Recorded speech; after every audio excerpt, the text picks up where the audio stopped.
Мојот татко се вработи во полицијата пред 30 години.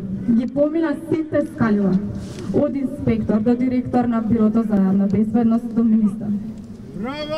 Зад него стојат десетици признанија и домашни и меѓународни. За се што има сработено на полето на безбедност.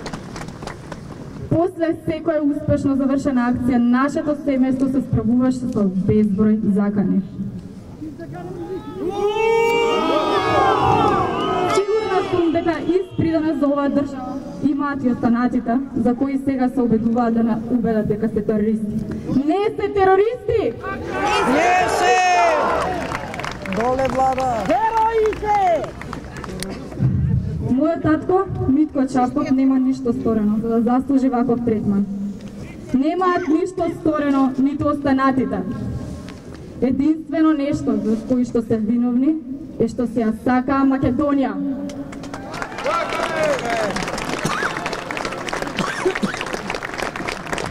Срамно е да се оддаваат наредби за упад во нашите домови во утрински часови.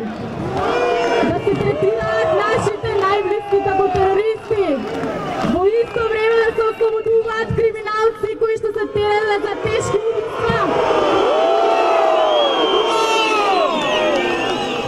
Единствено нешто што пронајдува во нашиот дом беше телефонот на татко ми и слушпениот пиштол. Зарем тоа е најопасното оружје и најопасниот, најдобриот доказ што можеа да го добијат да докажат дека е терорист? Зарем телефоните на Дурловски, Јовановски, Дамовски или било кој од другите приведени се најопасното оружје и доказ за да ги третираат како терористи?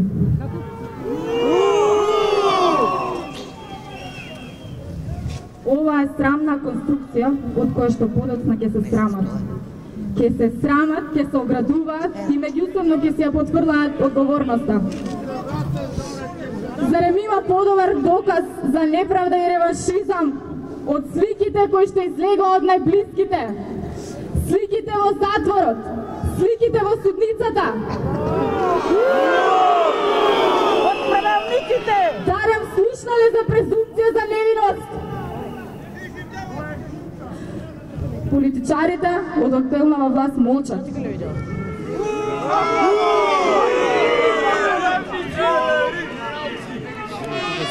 Ви благодарам за поддршката што ми ја давате. Ви благодарам од моје лично име, од име на моите најблиски, од името на татко ми, од името на семејството на останатите притворени.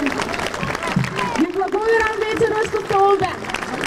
Се горјам со своето презиме, се горјам со мојот татко Митко Чапов.